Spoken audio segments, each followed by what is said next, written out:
Hello, welcome to your Neighborhood Network, where you learn about great things in our area. And this evening, we're in our local good news and heroes section. And I'm sitting here talking to Bruno, who is with the Las Vegas Fire Department. Correct. And you're in what department? I work for Las Vegas Fire and Rescue. Okay, and you kind of answer the 911 calls? Correct. We answer 911 calls for city, county, North Las Vegas, and all the rural areas. Wow, so the whole valley, really? Yes, basically the whole valley, but Henderson. Oh, but not Henderson. Not Henderson. They have their own center. Ah, okay.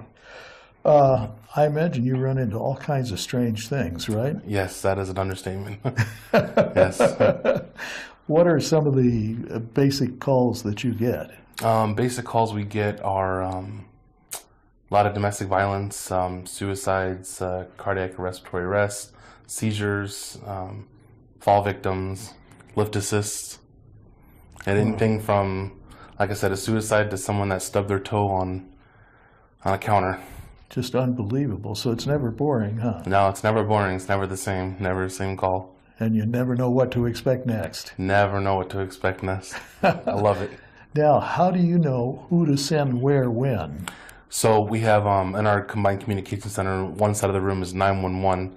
So what we do is we'll take the 911 call, we'll put it into the system, and then the call is shipped over to the dispatch side of the room, which is only a couple feet away, and it categorizes that. So if you have a building fire, you know you need to send a lot of resources. If you have someone that accidentally took the wrong medication, you'll send a different type of resource. So the computer tells you exactly who it is or how many units. It's already pre-planned on who we're going to send to what type of incident. Well, I'll tell you, one of our reasons for doing the local good news and hero section in our show now is because it seems like you guys, fire department people in general, literally risk their life every day, don't they? Yeah, I mean, fire department, police department, yeah, everyone, ambulance, everyone is a teamwork. Everyone puts their lives on the line in my eyes. On a daily basis without any thought. Every single day. So many times you go to a call where you expect one thing and it turns into a crazy, crazy incident. It happens all the time out here. Wow. Yeah. And I've heard of sometimes when the firemen have actually been shot at. Yeah. Yep. There's definitely been some times where firefighters been shot at. We had a rig that was shot up a couple years ago. And that's pretty scary. Pretty scary times. I would think so. And you guys really, you get up every morning, go to work, and you don't think about that stuff, do you? I love my job with a passion. I'm sure all the firefighters, everyone that works on the floor does as well. We do it because we want to be there. Well, I'll tell you, that's extraordinary. Yeah. Let me ask you a question. Do you go out on accidents yourself, or? I do not. I sit in the comm center. We can do ride-alongs.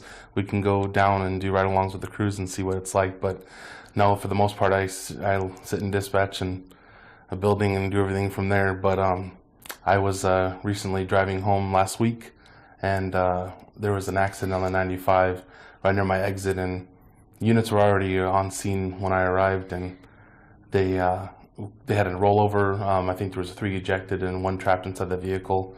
They launched a helicopter. They had a lot of resources from our agency to respond out there.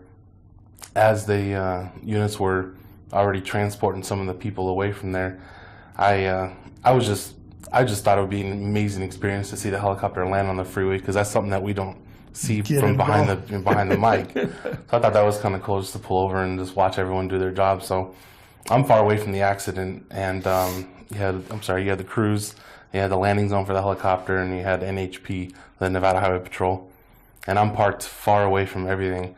And as I was walking back to my vehicle, I thought I heard what it appeared to be. I thought it was an injured dog or a coyote. I couldn't hear what it was.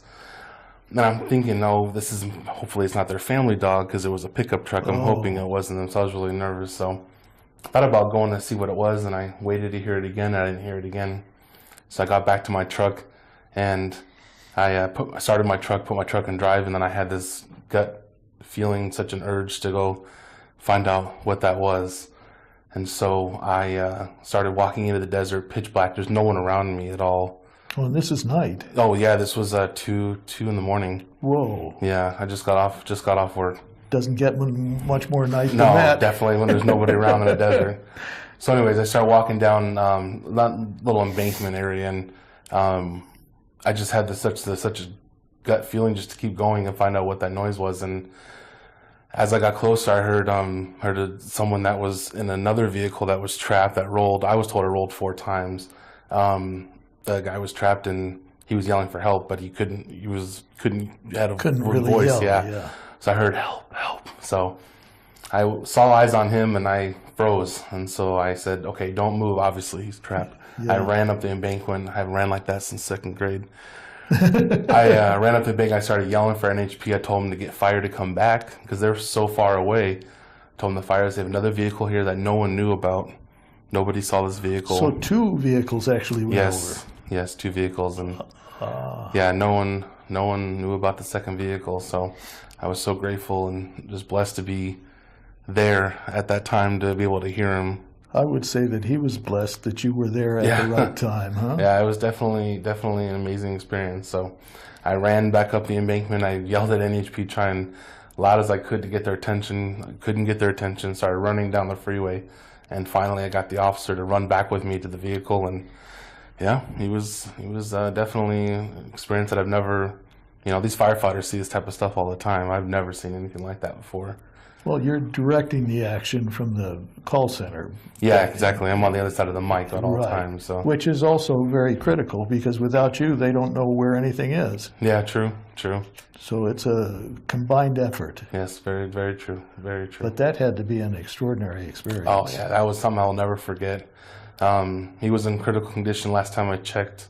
So I'm hoping maybe it'd be such an amazing experience to meet him, just to... Oh, yeah. To see him, because I was talking to him for. He started going unconscious, or he was not completely alert at one point, and I was talking to him, letting him know that we got help coming. Only thing I can't stop thinking about is imagine hearing all those sirens in the helicopter coming, and then leaving, and then hearing not knowing that they're coming from someone else, being stuck in that vehicle. He was trapped. He was there for a while. Oh, that had to be just a horrible experience. Yeah.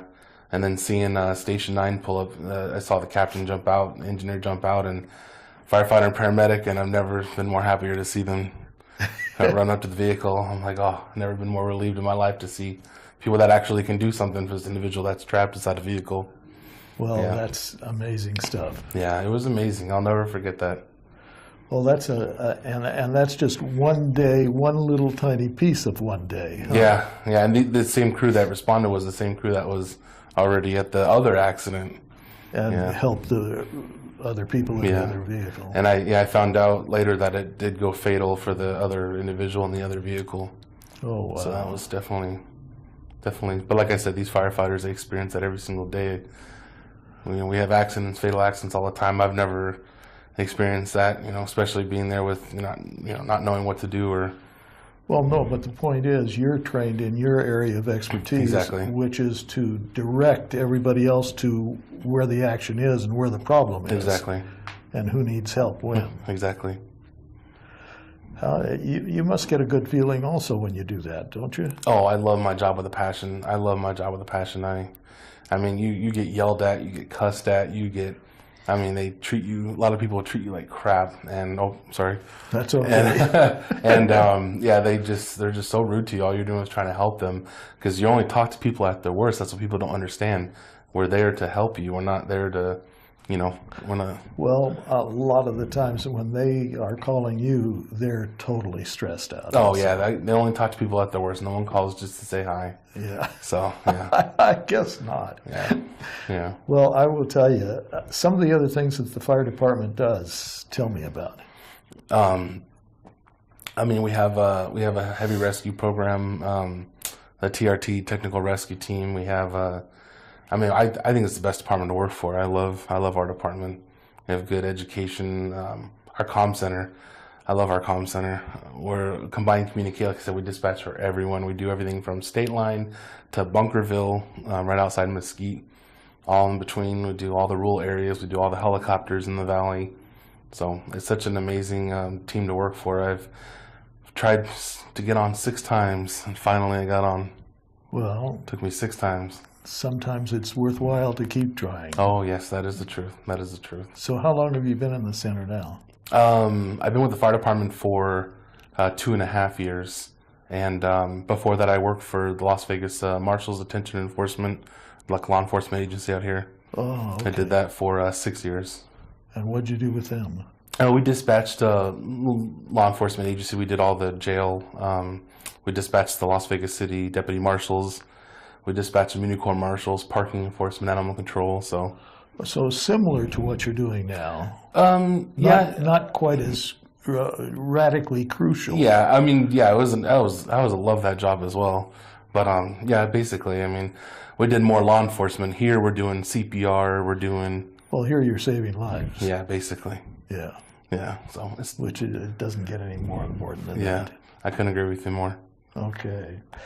Well, I imagine that your plans at this point are to stay with the Las Vegas Fire Department. Oh yes, I don't see myself going anywhere anytime soon. Okay. Unless they tell me to, which I hope that doesn't happen. Well, we never, any of us know that. Very true. That's a surprise. That's very true. Very true. Very true. But I'll tell you, it's very impressive the stuff you guys do. I appreciate that. And for all our audience out there and all the people listening, I'm sure that they would all agree with me, and we all want to thank you guys because you guys are really living to protect us. Yes, I appreciate that. Well, we appreciate it because that's an incredible responsibility. Yeah. And you're only there at our worst. Yes, very true. Which is not the most rewarding time to meet someone. Yes, very true. Very true. Well, I want to tell you, I'm just thrilled to talk to you I appreciate and that. to be able to thank you for your service to our community. And I want to say, can we have you come back sometime? Definitely. I'd love to. Okay. Definitely. I want to thank you very much. Thank you very much. Bruno, it's been a pleasure. Thank you. Same. Folks, join me in thanking the Las Vegas Fire Department. These people are amazing. You have a good evening. Thank you for viewing.